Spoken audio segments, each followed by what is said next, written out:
Мы начинаем мою любимую тему недвижимость. Она мне нравится по многим причинам. Сейчас я приведу пример того, как разительно рынок недвижимости отличается от фондового рынка. Например, я покупаю акцию за $10, а затем ее цена возрастает до 20.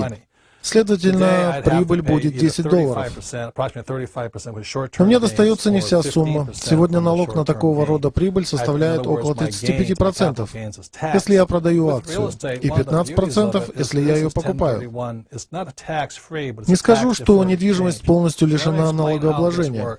Но дела здесь обстоят по-иному. Допустим, я покупаю какую-то недвижимость за $100 000. За пару лет ее цена поднимается до $300 000. Продав эту недвижимость, я получу $200 000 прибыли, и мне придется заплатить государству всего 15%. Это не так уж и плохо, поскольку, сделая я это еще год назад, мне пришлось бы расстаться с 35% своих денег.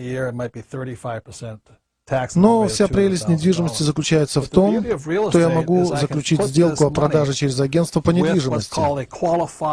Если всю капитальную прибыль с этой сделки я потрачу на приобретение у того же агентства более крупной недвижимости, скажем, стоимостью в $1 миллион, и внесу эти 200 000 как авансовый платеж, то эта сумма останется нетронутой налогами. Это позволяет мне самому распоряжаться налогами на мою прибыль и получать еще большие прибыли с течением времени. Формально мы обязаны платить налоги на прибыль, но многие люди не делают этого, заключая подобные сделки, пока им самим это не надоест. В этом и есть преимущество недвижимости. Специалисты по недвижимости и всевозможные брокеры помогут вам найти наиболее приемлемые для вас варианты с наименьшими затратами и наибольшей возможностью возможной прибыли. Итак, самым большим преимуществом рынка недвижимости перед рынком ценных бумаг является то, что вы продаете, но не платите налогов на прибыль. Without having to pay that much in taxes.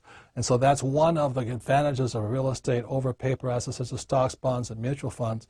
You can actually sell, but not have to pay the taxes.